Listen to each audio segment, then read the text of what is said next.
T.S. Eliot's poem The Wasteland is widely regarded as one of the greatest poems of the 20th century. At the heart of this poem is a jarring sort of portrayal of sexual promiscuity. And what Eliot does is he makes really a stunning claim that casual sex really is not so casual.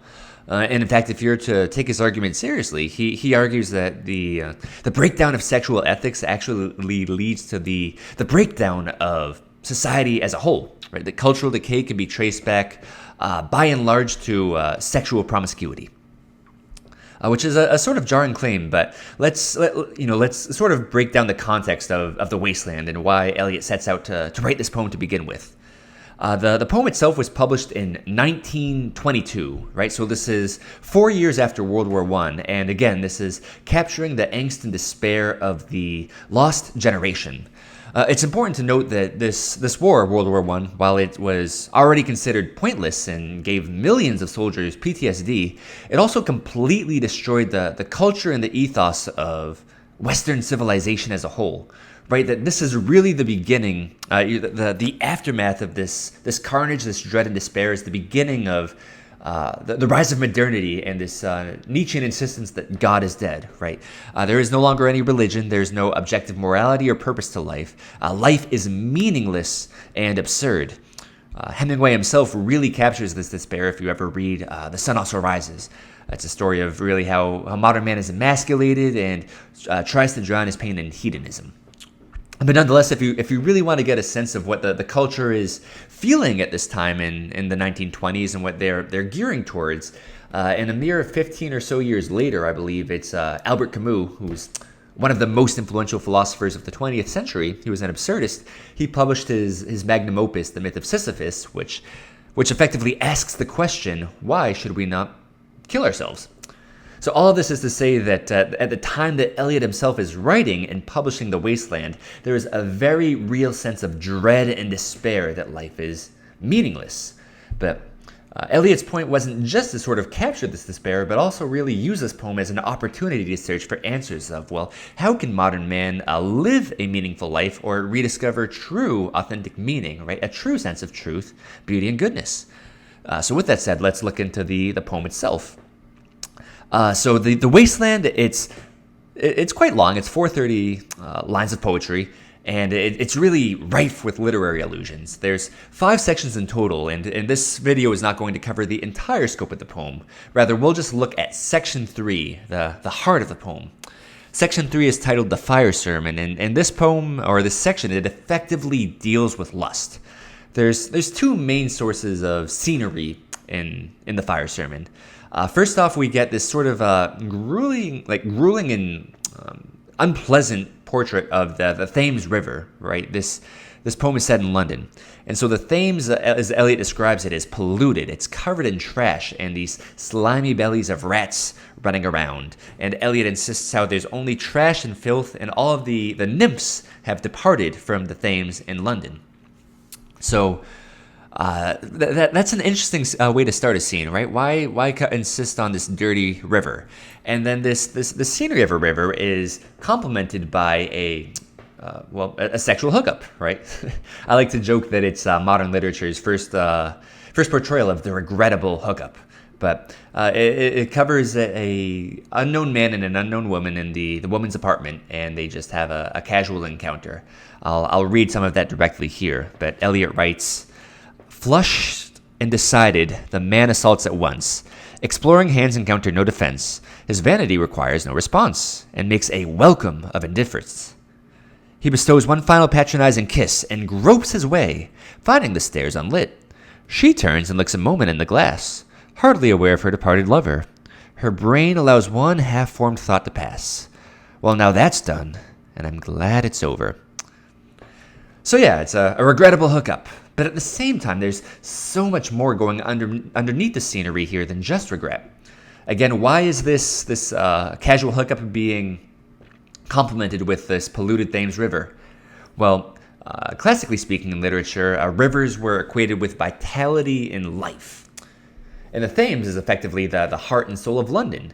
So Eliot is saying that modern man in modern London in the 1920s is a polluted soul. It's a festering soul, right? There is cultural decay. Civilization is losing its life and vitality and falling apart.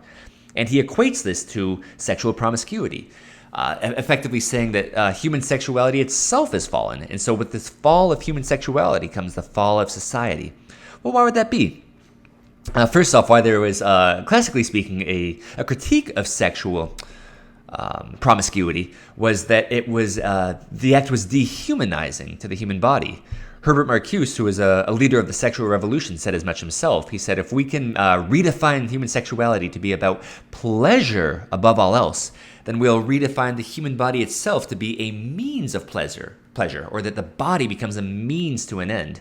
Hence, it's dehumanizing, right? We use each other to satiate our carnal desire and no longer have a sense of love. So this is the lamentation of why casual sex is bad in Eliot's eyes. But what was the fall from? What was classical virtuous sexuality? What did that look like? Well, classically speaking, sexuality was virtuous when it was expressed in love and procreative. And this didn't just have to do with arbitrary rules, but really the idea was that the conjugal act, when expressed within marriage, becomes a living manifestation of the marital vows, right? That I will love you and will the good of you until death do us part.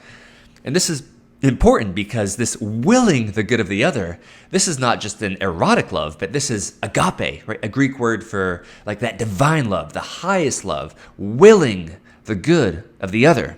And so sex in marriage teaches you a genuine love for spouse and by extension, a genuine love of neighbor. And it was also, right, that the idea is that the divine is the essence of agape. So learning this sort of selfless charitable love within marriage teaches you the love that is said to be the image of God. And it's the same love that is, when it's procreative, it begets new life.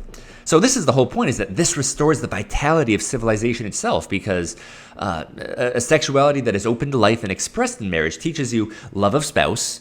It gives you a sort of living experience of that which is the essence of God or creation itself and begets new life. It builds loving families, which is the fundamental unit of society, and teaches you a love of other that builds a high trust society, right? So it's this process of healthy sexuality that builds healthy loving families, that builds healthy societies. Hence, this is how you unpollute the Thames River, if we're to go back to the imagery of the fire sermon, right? You heal and you cleanse the river by learning the genuine love of the other.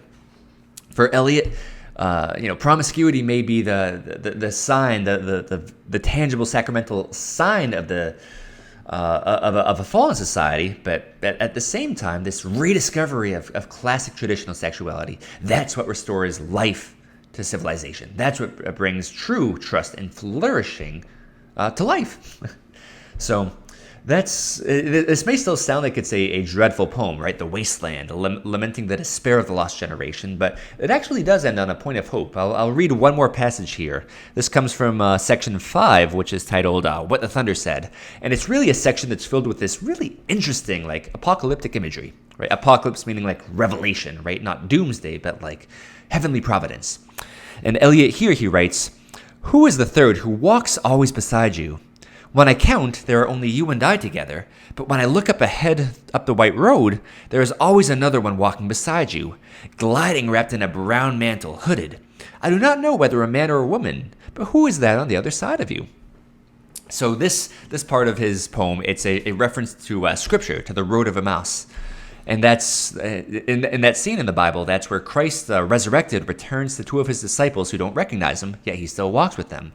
And this is really Eliot's insistence, is that this is a modern world where God is dead. But just because God is dead to man does not mean that providence has abandoned reality, right?